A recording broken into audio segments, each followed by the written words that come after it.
Yeah, see, I think what's happened is at the top of the culture, it's profoundly intellectually bankrupt. There is no plan except to keep peddling stuff, basically until the forests are gone and the ocean's polluted, and this is not malevolent. It's not malevolent. It's simply they are clueless. They have run out of steam. And so the answer is to try and keep the game going as long as possible with daytime TV, with casino gambling, with lotteries, with endless distractions, with pop culture fads, with cults of celebrity, with spectacular trials and gory mass murders and endless circuses, while the people at the top are saying, you know, sooner or later the shit is going to hit the fan. Sooner or later the dam will burst. And they say, well, let's make sure it's later, not sooner, because I've got 2 kids at the Sorbonne, I'm paying off a Mercedes, and I need to get this taken care of before it all falls apart. So in the absence of any cultural plan imposed from the top, this strange dynamic is happening. This has happened before in cultural history, where some huge enterprise like Christianity or patriarchy or something like that, after running its games for millennia, it just runs out of steam. And often there's nothing to rush in and fill the vacuum, nothing that is consciously engineered to do that. And so then in those situations, an actual creative bifurcation can take place, because what is about to happen is not in the hands of human managers. It lies deeper in the dynamics of the whole system. And we all feel, I think, this sense of excitement and the approach of the unimaginably new, and we don't know whether it's the aliens coming to pull our chestnuts out of the fire, or virtual reality, or a new drug, or a new style of sexual behaving, or star flight. We don't know what it is, but we can feel that it will transcend the categories of our managers, and they and we will then have to make sense of whatever this new reality is. And it terrifies some people, it liberates others. It's the same reality. Stephen Vincent Benet says something about, at the end of John Brown's Body, he says, when the prophets of strange religions bawl out their bizarre despair, do not join them on the mountain. Say only then, it is here. It is here. Because it is here. I mean, that was 1927 when he wrote that, and he spoke then of technology as our humble servant, already half a god. And that was in 1927. You can imagine then what that technology is today. Yeah, Mike? A manager class. I'd rather talk about a point in history where there's no more commodities. Yes, I don't think there will be a manager class. A manager class, you manage toward ideology. If we could transcend ideology, the way to manage society, I think, would be self-evident. The problem is trying to force it into the service of some kind of ideological vision. And then, of course, it becomes intractable, because no ideological vision we've ever had has been true to our humanness. The Christian version of what human beings are, the Nazi version, the Marxist version, the secular, market-oriented version, these all somehow insult various parts of our humanness. And so when an attempt is made to push us into these things, it doesn't work.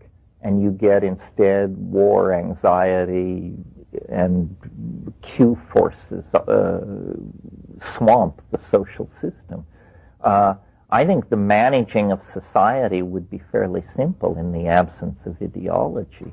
But we're addicted to ideology because somewhere along the line we've gotten the idea that you can't understand the world without an ideology, when in fact ideologies are incredible impediments.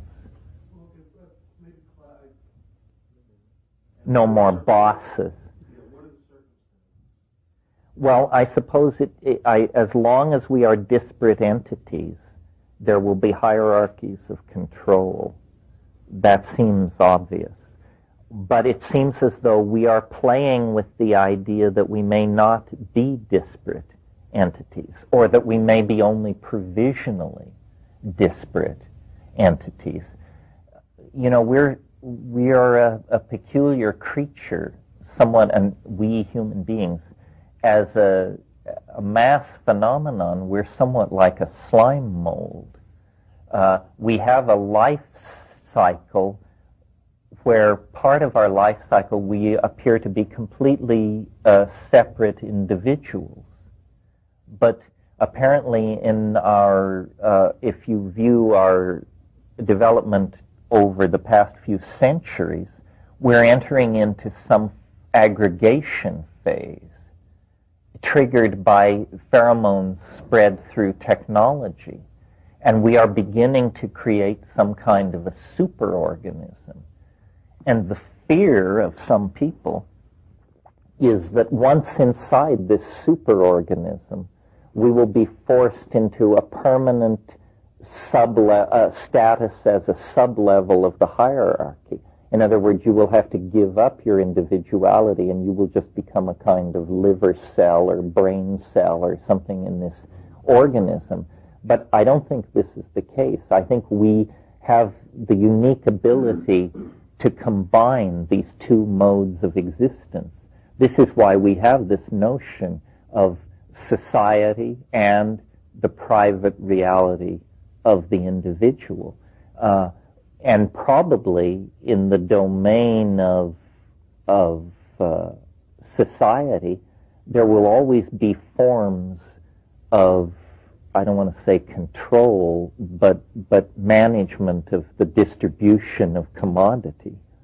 But the idea, I think, is to empower this other dimension, to spend as much time as possible in the individual free-swimming, free agent mode. In other words, not to see membership in society as a goal and a value to be conserved, but to see it as a necessary evil. You know, we need social organization, but in minimal doses. And when we go on a bender of addiction to social normative behaviors, then you get a psychic epidemic like National Socialism, where people voluntarily abandon their individuality to act in concert with some kind of mass impulse. This is extremely evolutionarily retrograde. It's not what we want to do. So I guess what I'm pleading for is an enlightened form of alienation, and not simply an emotionally driven alienation, but a strategically driven alienation. See, alienation can be used not to create neurosis, but to attain freedom. Creative alienation. Alienation that embraces itself as the source of inspiration. Nobody ever said it was going to be comfortable to be a human being and to ride one of these bipedal bodies from the cradle to the grave. I mean, it's an uncomfortable, but I maintain manageable situation. But you have to have the lights on. You have to have your emotional responses in order, your intellectual responses in order. You have to have garnered some sense of how we got to this situation, and you have to have some sense of the tools available to transform it.